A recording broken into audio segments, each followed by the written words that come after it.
नमस्कार जी सभी सेवक भाइयों को।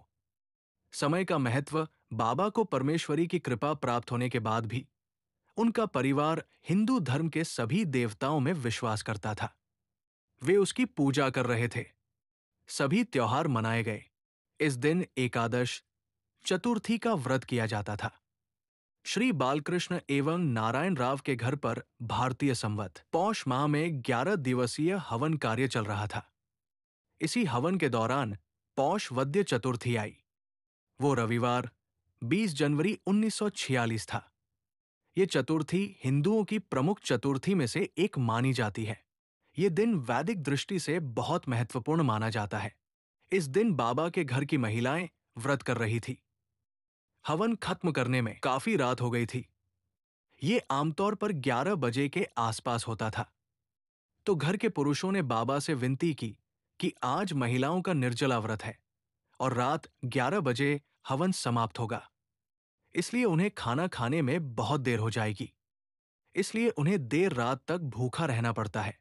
अंततः हमारा अनुरोध है कि पहले भोजन करें, फिर हवन करें, तो महिलाओं को परेशानी नहीं होगी।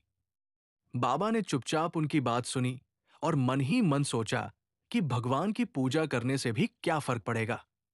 ये निश्चय करके कि भगवान को प्रसन्न करने वाला कार्य करना ही भगवान की सच्ची पूजा है, उन्होंने उनके अनुरोध का सम्मान किया।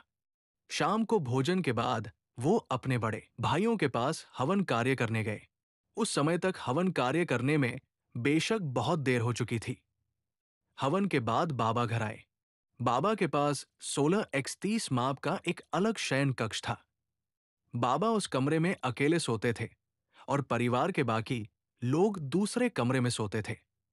हमेशा की तरह बाबा ने कमरे का दरवाजा बंद कर दिया और मन में कोई विचार किए बिना सो गए।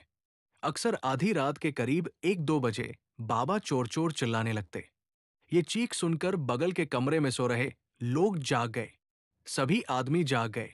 वो दौड़कर बाबा के कमरे में जाती है और देखती है कि कमरे का दरवाजा बंद है और बाबा नींद में जोर जोर से चिल्ला रहे हैं। उन्होंने बाबा को जगाया और पूछा कि चोर कहाँ है। कमरे में एक और दरवाजा था। यदि आप उस दरवाजे पर जाकर देखें तो वो दरवाजा भी बंद है। उसने बाबा से पूछा, चोर चोर क्यों चिल्ला रहे हो। ये सुनकर बाबा को एहसास हुआ कि हम सपने में हैं, कोई चोर हमारे पास नहीं आया। इससे पहले बाबा स्वप्न में बड़बड़ाया कि मैं अपने दाहिने हाथ में चोर को पकड़े हुए हूं। वो अपने पेट के बल बैठी हुई है और उसकी मुट्ठियां बंद है। वो दौड़ने के लिए संघर्ष कर रहा है। ये देखते समय बाबा को घर वालों की आवाज सुनाई दी और बाबा उठकर बैठ गए। बाबा ने कमरे के चारों ओर देखा। बाबा ने अपने घर की मंडली को खड़े देखा। इसके अलावा उन्हें कुछ नजर नहीं आया। बाबा उनसे कहने लगे कि मुझ पर बहुत से बंदरों ने हमला कर दिया है। जहां भी मैंने करवट बदला वो मेरे शरीर से दब गए। उनमें से एक बंदर, जो मुख्य प्रतीत होता था, मेरे पेट पर बैठा था।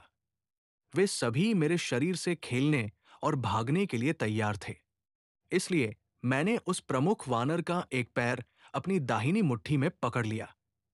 वो भागने के लिए संघर्ष कर रहा था। मुझे लगा कि ये बाबा हनुमान जी है और मुझे छोड़कर जा रहे हैं।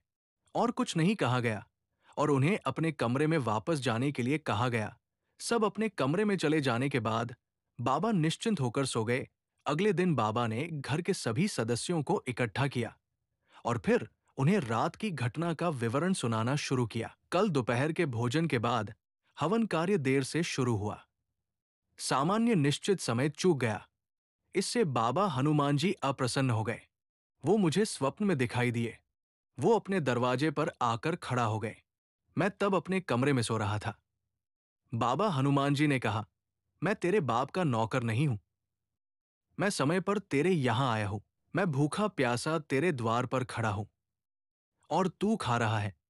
इतना कहकर वो वानर सेना के साथ मेरे शरीर के पास आए और उस वानर सेना के साथ मेरे शरीर के साथ खेलने के बाद वो गतिशील हो गया।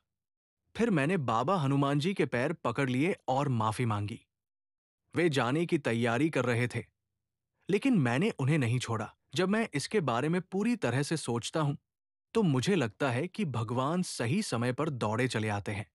जो समय आप तय करेंगे वही उसका समय है, इसलिए पूरा कार्य समय पर होना चाहिए। आज जो स्थिति उत्पन्न हुई है, उससे प्रभु कृपा से दूर होना पड़ेगा। मैंने उनसे क्षमा मांगी और प्रभु को अपने पास रखा। हालांकि उन्होंने परिवार को उपदेश दिया कि हमें अभी से इसके प्रति सचेत रहना चाहिए। इससे सिद्ध होता है कि समय कितना महत्वपूर्ण है। हम हमेशा देखते हैं कि बाबा सभी काम समय पर करते हैं और समय के बहुत पाबंद हैं।